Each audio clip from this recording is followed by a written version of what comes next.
Assalamualaikum warahmatullahi wabarakatuh. Perkenalkan, saya Cahya Kamila Ramadhani Putri dengan NIM akhir 128. Ingin mempresentasikan pemodelan kinerja pompa air sentrifugal dengan variasi debit pada Skylab. Pompa sentrifugal banyak digunakan di industri, rumah tangga, dan pertanian. Kinerja pompa ditentukan oleh parameter seperti head, daya, efisiensi, dan debit aliran. Untuk memahami karakteristik pompa, biasanya dilakukan uji laboratorium yang memerlukan biaya dan waktu. Pemodelan numerik dengan Skylab digunakan sebagai alternatif untuk menganalisis kinerja pompa dengan variasi debit secara efisien dan ekonomis. Berikut adalah tujuan dan rumusan masalah dari percobaan yang akan dilakukan.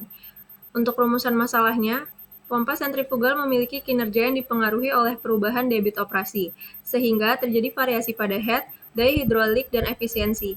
Dengan memanfaatkan perangkat lunak Skylab, penelitian ini berupaya mengetahui bagaimana variasi debit memengaruhi kinerja pompa serta menentukan titik operasi optimal, dengan tujuan membuat model kinerja pompa sentrifugal dengan Skylab, menentukan pengaruh variasi debit terhadap head, daya, dan efisiensi, dan menampilkan kurva karakteristik pompa hasil simulasi. Berikut adalah teori mengenai pompa sentrifugal beserta dengan ilustrasinya. Pompa sentrifugal bekerja berdasarkan gaya sentrifugal dari impeller yang memindahkan fluida.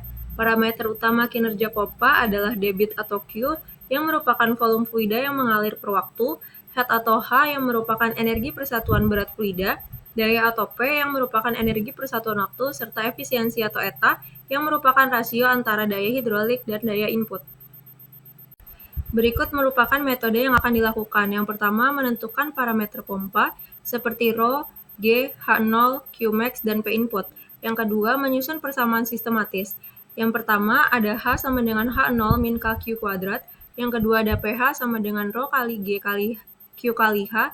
Dan yang ketiga ada eta sama dengan pH per P input dikali 100%.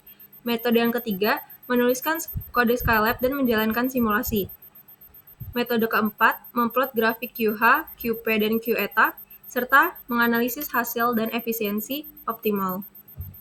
Setelah menjalankan metode tadi, kita akan mendapatkan 3 kurva. Yang pertama adalah kurva Q dan eta, yang dimana hasil dari kurva adalah efisiensi pompa meningkat seiring bertambahnya debit, kemudian mencapai titik maksimum pada debit optimum yang dikenal sebagai base efficiency point atau BEP.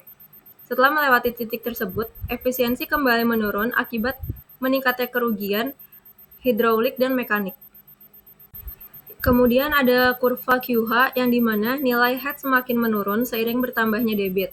Hal ini menunjukkan bahwa semakin banyak fluida yang dialirkan, kemampuan pompa untuk menghasilkan tinggi tekan atau head akan semakin berkurang, sesuai dengan karakteristik umum pompa sentrifugal. Dan yang terakhir adalah kurva QP, di mana daya hidrolik meningkat seiring dengan kenaikan debit, hingga mencapai nilai tertentu, kemudian cenderung menurun pada debit yang lebih tinggi. Fenomena ini terjadi karena pada debit rendah energi yang ditransfer masih kecil, tetapi ketika debit meningkat, energi yang dibutuhkan semakin besar. Namun pada debit yang terlalu besar, head menurun sehingga daya hidrolik kembali berkurang. Dari hasil dan juga penelitian yang telah dilakukan, dapat disimpulkan bahwa peningkatan debit menyebabkan penurunan head dan peningkatan daya. Efisiensi maksimum dicapai pada debit optimum atau BEP. Skylab membantu memvisualisasikan hubungan antar parameter dan memahami kondisi operasi pompa yang paling efisien. Sekian presentasi dari saya, mohon maaf jika masih banyak kurangnya. Assalamualaikum warahmatullahi wabarakatuh.